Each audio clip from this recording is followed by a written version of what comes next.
ఈ శ్రేష్టమైన సంతోషకరమైన దినం కేవలం సేవ ప్రారంభించి నేటికి 56 సంవత్సరాల వయసు కూడా నాకు లేదు కనీసం. హల్లెలూయా. ఇంతటి గొప్ప దినాన్ని దేవుడు వచ్చిన దేవునికి మహిమ కలుగును గాక.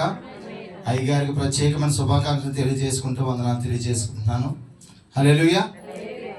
అపోస్తలులు పంపబడిన వారు, పిలువబడిన వారు గుంటూరు అనే ప్రాంతం నుంచి అయ్యగారు ఇక్కడికి పంపబడ్డారు. ఆయన సమస్తము విడిచిపెట్టి ప్రభు కొరకు, ప్రభు సేవ కొరకు, ప్రభు యొక్క చిత్తాన్ని నెరవేర్చడం కొరకు ఈ స్థలంలోకి వచ్చారు. మరి ఆ సమయాల్లో మరి ప్రాంతం ఎంత భయంకరంగా ఉండేదో నాకు తెలియదు, కానీ ఈ దినం చూస్తే దేవుని మహిమతో నింపబడిన స్థలముగా మార్చాడు. దేవుని స్తోత్రం కలుగును గాక.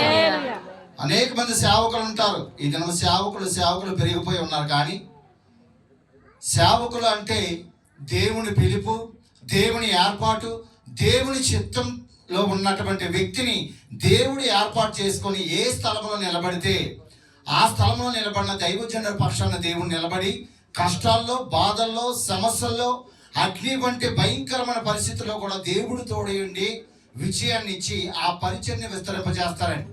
హల్లెలూయా.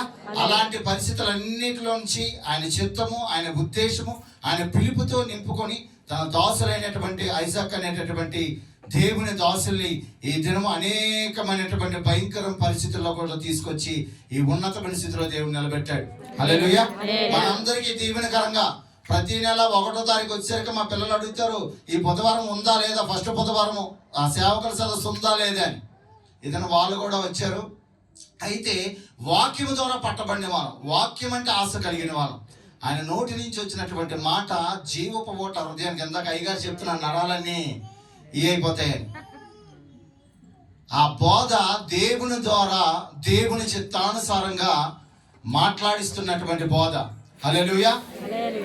జనవరి 22వ తారీఖుని మా కాలనీలో బహిరంగ సభ పెట్టినప్పుడు ఒక సాక్ష్యం చెప్పారు.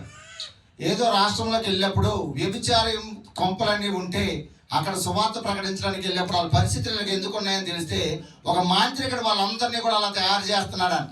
అయ్యగారు ముందుకు వచ్చి కూడా తన యొక్క ప్రభావాన్ని చూపిద్దాం అనుకుంటే అయ్యగారు ప్రార్థన చేసేసరికి అతనిలో ఉన్న దయ్యాలు విడిచిపెట్టి కిందన పడ్డాయి. హల్లెలూయా. మాంత్రికుడితో సహా మట్టి కల్పించగలిగే శక్తిని పరిశుద్ధాత్మ దేవుడికే ఉంది. ఆ అభిషేకం అయ్యగారికి దేవుడు ఇచ్చాడు. అందరూ దేవుడికి మహిమ కలుగును గాక. హల్లెలూయా. దైవజనుడు అడుగు పెట్టిన స్థలం దీవించబడుతుంది ఎప్పుడు నిజమైన సేవకుడని మనకు అర్థం కావాలి. హల్లెలూయా. మా ప్రాంతంలో ఆయన అడుగు పెట్టిన తర్వాత గొప్ప రివైవల్ వచ్చింది. మా సంఘంలో ఆత్మీయంగా మేము చాలా బలపడ్డాం. హల్లెలూయా. ఆ దైవదాసుడిలాగా మా దైవదాసుని కూడా దీవించండి నా బిడ్డలు ప్రార్థన చేయడం మొదలు పెట్టారండి. హల్లెలూయా. ఈ దినం ఎన్నో సాక్ష్యాలు చెప్తా ఉంటారు అయ్యగారు.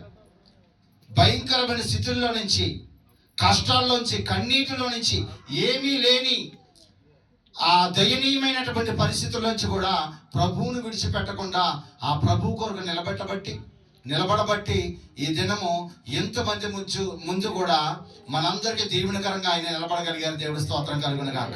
ఇంకా దీర్ఘాయుతో, ఆరోగ్యంతో దేవుడు నింపబడాలి.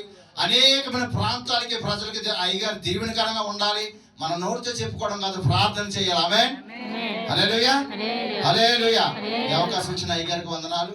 అయ్యగారికి మరొకసారి ప్రత్యేకమైన శుభాకాంక్షలు తెలియజేస్తాం. చెప్పలు కొడదాం.